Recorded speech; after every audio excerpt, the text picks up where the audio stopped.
Let's talk about something every single developer has felt. That feeling when your brand new project, the one that was so fast and fun, slowly turns into this monster.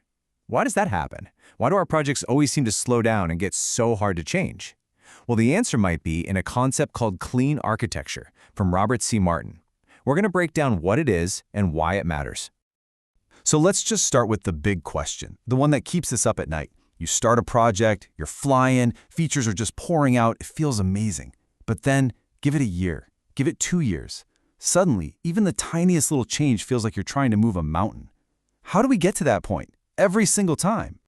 And it's not just a feeling, the numbers actually prove it. This is what a typical project looks like over time.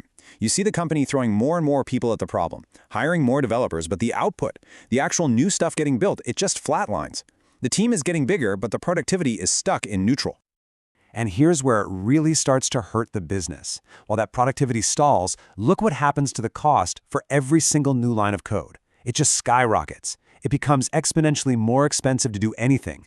This is what makes projects unprofitable and eventually what gets them canceled. So what's the real culprit here?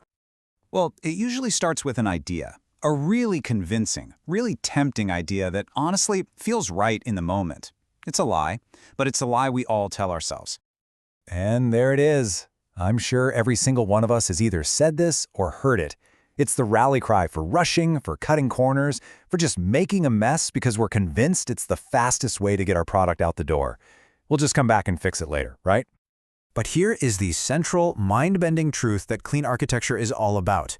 Making a mess is never faster, not in the long run, and this is the crazy part, not even in the short run.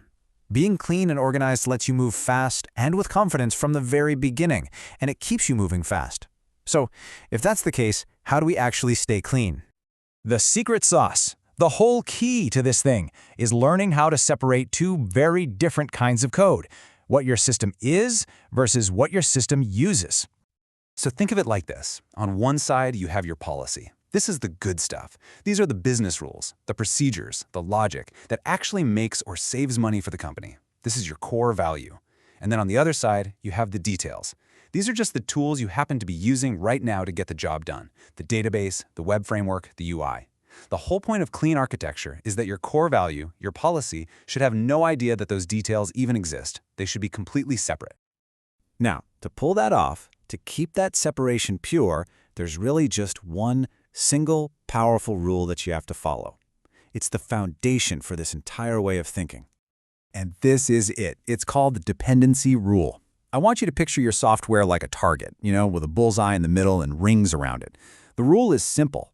Code can only ever depend on things in circles inside its own. Stuff on the outside can know about stuff on the inside, but nothing in an inner circle can ever know anything about what's happening in an outer circle. Ever.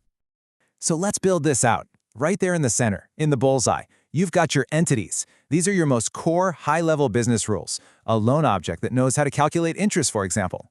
Then, in the next circle out, you have use cases. These are the specific things your application does, like calculate a monthly loan payment.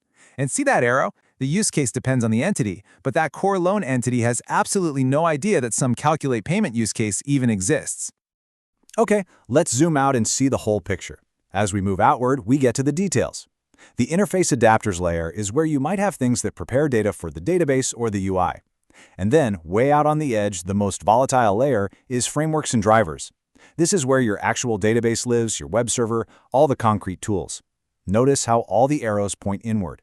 This structure acts like a firewall, protecting your valuable core rules from all the messy, constantly changing details on the outside.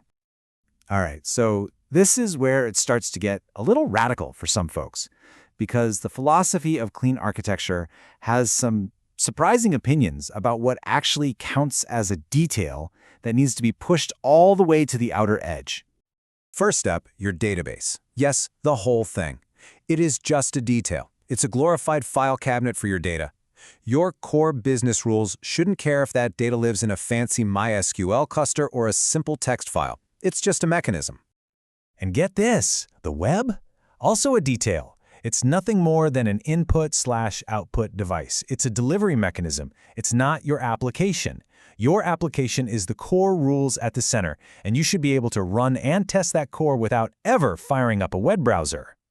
And now for the big one, frameworks. They are details. Now they're incredibly powerful tools for sure, but your architecture should not be defined by a framework. You use the framework. It doesn't use you. It's a tool in your toolbox, not the blueprint for your whole house. Now, I know this might all sound a bit theoretical, but let me tell you a real story from the book. When the team was building a tool called Fitness, they made a conscious choice to not pick a database at the start. For months, they just used a fake one. Then they built a super simple in-memory one.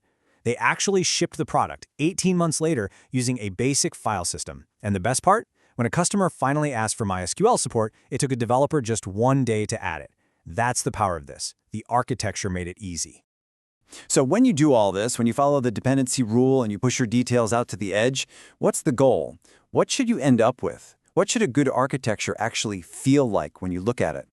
The goal is what he calls a screaming architecture. I just love this phrase. Think about it.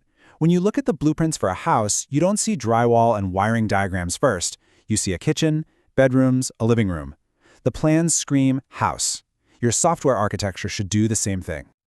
So if you're building a system to manage a hospital, your top-level folders shouldn't be called controllers and views. They should be called patients, appointments, and billing. The architecture itself should scream hospital system, not I'm a Spring Boot application. The frameworks are just details. The business is the star of the show. And really, that's the big question I want to leave you with.